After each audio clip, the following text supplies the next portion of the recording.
बिस्मिल्लाहिर्रहमानिर्रहीम। अभी आज का जो हमारा टॉपिक है वो क्या चीज़ है, डिफरेंस बिटवीन प्रोक्रियाटिक एंड यूक्रियाटिक, यानी प्रोक्रियाटिक और यूक्रियाटिक में क्या डिफरेंस है। पहले तो आपने यहाँ से जो प्रो है ना, प्रो किसे कहते हैं और कैरियन किसे कहते हैं, कैरियोटिक या कैरियन, ये एक लैटिन वर्ड है कैरियन, और प्रो मीन बिफोर और कैरियन मीन हमारे पास न्यूक्लियस, यानी ऐसे ऑर्गेनिज्म जिसमें बिफोर न्यूक्लियस हम क्या कहेंगे, जो कि न्यूक्लियस से पहले की, जिनमें कोई भी, अगर आजकल हम ये इसको पढ़ें तो ये बिफोर न्यूक्लियस का मतलब क्या है कि इसके अंदर कोई भी हमारे पास मेम्ब्रेन बॉन्डेड ऑर्गेनेल मौजूद नहीं होती बिफोर न्यूक्लियस। और जो यूकैरियोटिक है, यूकैरियोटिक से ये यू का मतलब है ट्रू, और कैरियन किसे कहते हैं, न्यूक्लियस, जिनके अंदर ट्रू न्यूक्लियस हो, वाज़िया न्यूक्लियस हो, ट्रू न्यूक्लियस। ऐसे ऑर्गेनिज्म जिनके अंदर ट्रू न्यूक्लियस मौजूद हो वो हमारे पास क्या होगा, यूकैरियोटिक। ठीक है, प्रोकैरियोटिक मीन बिफोर निकल न्यूक्लियस एंड यूकैरियोटिक मीन जिसके अंदर ट्रू न्यूक्लियस मौजूद हो। अब इन दोनों के जो डिफरेंस है फर्दर वो भी हम डिस्कस करते हैं। तो यहाँ पे प्रोकैरियोटिक ऐसे ऑर्गेनिज्म है दैट पोजेस, जो पोजेस कर रहे हैं प्रोकैरियोटिक सेल। ये तो भाई बिल्कुल प्रोकैरियोटिक लाजमी सी बात है, जो प्रोकैरियोटिक होगा उसके अंदर प्रोकैरियोटिक ही सेल होगा और यूकैरियोटिक के अंदर यूकैरियोटिक सेल होगा। अब यहाँ पे साथ में हमें जो बैक्टीरिया एक नज़र आ रहा है, ठीक है, इसका स्ट्रक्चर हम देखते हैं, फिर आगे इन दोनों को डिफरेंस हम करेंगे। तो ये आपको जो एक बैक्टीरिया नज़र आ रहा है, इसमें सबसे जो बाहर वाली जो चीज़ है ना, ये बाहर की जो मेम्ब्रेन है, इसको सेल वॉल कहते हैं। क्या कहेंगे, सेल वॉल। और ये सेल वॉल के अंदर जो आपको मेम्ब्रेन नज़र आ रही है, इसे क्या कहेंगे, सेल मेम्ब्रेन।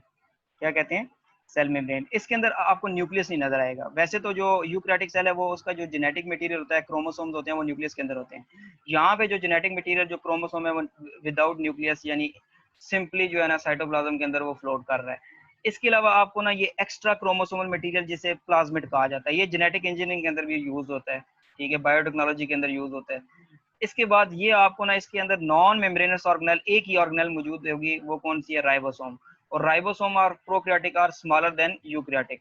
और ये इसका लोकोमोटरी ऑर्गन है। लोकोमोटरी ऑर्गन का मतलब क्या होता है, जो इसको लोकोमोशन यानी मूवमेंट में हेल्प करता है, इसकी प्लेस चेंज करने में हेल्प करता है। इसे हम क्या कहते हैं, फ्लैजिलम। ठीक है, एक को फ्लैजिलम, और अगर बहुत से होंगे तो वो फ्लैजिला है। ठीक है, तो ये तो प्रोकैरियोटिक का स्ट्रक्चर था। अब नीचे जब हम मूव करेंगे तो सारे का सारा जो स्ट्रक्चर हमारे पास आ जाएगा।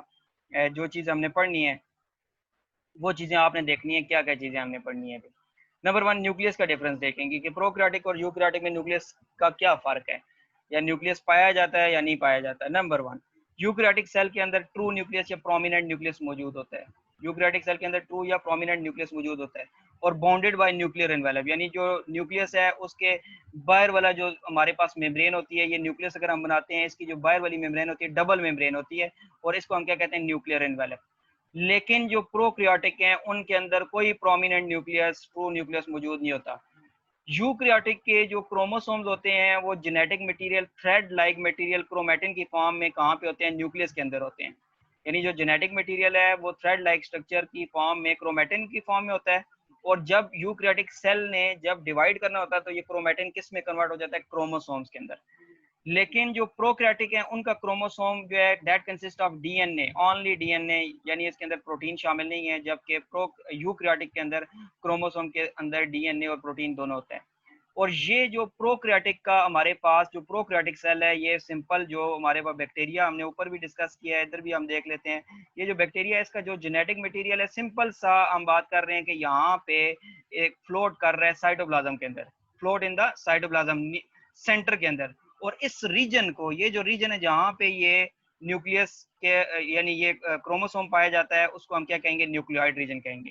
तो आपसे अगर न्यूक्लियस डिफरेंस आता है तो दोनों को आप लाइन लगा के भी लिख सकते हैं कि यूकैरियोटिक सेल के अंदर प्रोमिनेंट न्यूक्लियस है और प्रोकैरियोटिक सेल के अंदर कोई प्रोमिनेंट न्यूक्लियस नहीं है, और इस तरह भी लिख सकते हैं। लेकिन अगर लाइन लगा के आप लिखेंगे तो वो ज्यादा आपके लिए बेहतर होगा। ठीक है, जितना ज्यादा आप टीचर को आसानी देंगे, वो आसानी से चेक करेगा, उतने वो आपको अच्छे मार्क्स देगा। अच्छा, अदर ऑर्गेनेल्स, अदर ऑर्गेनेल्स की बात कर रहे हैं। जो यूकैरियोटिक सेल है हमारे पास, यूकैरियोटिक सेल ऐसा सेल है जिसमें तमाम मेम्ब्रेन बाउंडेड ऑर्गेनेल्स मौजूद हैं। मेम्ब्रेन बाउंडेड ऑर्गेनेल्स का मतलब क्या है, जिनके इर्द गिर्द मेम्ब्रेन होती है। ठीक है, लिपिड की लेयर होती है, लिपिड बाई लेयर मौजूद होती है, मेम्ब्रेन बाउंडेड ऑर्गेनेल मौजूद है। न्यूक्लियस हो गया, न्यूक्लियस तो ऊपर पढ़ चुके हैं, माइटोकॉन्ड्रिया हो गया, गोल्जी अपरेटस हो गया, एंडोप्लाज्मिक रेटिकुलम हो गया, ये सारी ऑर्गेनेल यूकैरियोटिक के अंदर मौजूद होती है। While such a membrane bounded organelle कहाँ पे प्रेजेंट नहीं है, प्रोकैरियोटिक सेल के अंदर ये प्रेजेंट नहीं होती। सिर्फ एक ऑर्गेनेल पहले भी हमने डिस्कस किया, एक ऑर्गेनेल राइबोसोम जो ऑर्गेनेल है वो पाई जाती है प्रोकैरियोटिक के अंदर, क्योंकि ये नॉन मेम्ब्रेनस ऑर्गेनेल है, इसके इर्द गिर्द मेम्ब्रेन नहीं होती। हम जब भी प्रोकैरियोटिक की बात करेंगे तो प्रोकैरियोटिक ऐसे ऑर्गेनिज्म है जिनके अंदर मेम्ब्रेन बाउंडेड ऑर्गेनेल प्रेजेंट नहीं होती, और नॉन मेम्ब्रेनस ऑर्गेनेल जो राइबोसोम प्रेजेंट है वो भी स्मॉलर इन साइज होती है। ये जब मैंने राइबोसोम वाला पढ़ाया था तो उसमें मैंने डिस्कस किया था, वो आप देख सकते हैं, ठीक है। अच्छा, इसके बाद जो साइज है, साइज यूकैरियोटिक सेल का ऑन एवरेज जो साइज है 10 टाइम लार्जर, ठीक है। अगर फॉर एग्जांपल प्रोकैरियोटिक सेल इतना सा है तो जो यूकैरियोटिक सेल होगा वो उससे 10 टाइम लार्जर होगा। और या फिर आप कह सकते हैं कि prokaryotic cell is 10 times smaller than eukaryotic cell, ठीक है। तो ये तो हमारे पास साइज की भी डिस्कशन होगी, साइज क्या है, न्यूक्लियस क्या है, अदर ऑर्गेनेल्स, और फिर लास्ट पे क्या आ जाता है, सेल वॉल। लास्ट पे क्या चीज आ जाती है, सेल वॉल।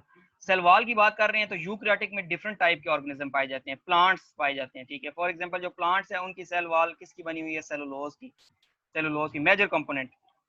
इसके अलावा इसके अंदर लिग्निन भी पाया जाता है, लेकिन जो मेजर कंपोनेंट है वो क्या चीज़ है, सेलुलोज। अगर आपसे कोई पूछता है कि प्लांट सेल या प्लांट के जो सेल है उसके अंदर सेल वॉल जो है वो किस चीज़ की बनी होती है, उसमें क्या कंपोनेंट है, तो आप क्या कहेंगे, सेलुलोज। और फंजाई जो है उसके अंदर क्या पाया जाता है, ये भी यूकैरियोटिक है, काइटन। उसकी सेल वॉल किसकी बनी है, काइटन की। जबकि एनिमल जो है, एनिमल्स की सेल के बाहर सेल वॉल होती ही नहीं। और जो प्रोकैरियोटिक सेल है वो किस चीज की बनी होती है, पेप्टाइडोग्लाइकन की, पेप्टाइडोग्लाइकन। अब ये पेप्टाइडोग्लाइकन को आपने समझना है क्या चीज है, जब दो अमाइनो एसिड आपस में लिंक होते हैं, ये फॉर एग्जांपल एक अमाइनो एसिड है और ये दूसरा अमाइनो एसिड है, जब दो अमाइनो एसिड आपस में लिंक होते हैं तो इनके दरमियान में बॉन्ड जो होता है उसे क्या कहते हैं, पेप्टाइड बॉन्ड, ठीक है। ये आगे एक और अमाइनो एसिड आ गया, ये फिर इसके दरमियान में, दोनों के दरमियान में क्या है, पेप्टाइड बॉन्ड। फिर फॉर एग्जांपल एक और अगर आ जाता है अमाइनो एसिड तो ये भी क्या है, पेप्टाइड बॉन्ड। तो इट इज अ पॉलीपेप्टाइड, यानी इसके अंदर बहुत से पेप्टाइड हैं, पॉलीपेप्टाइड, ठीक है।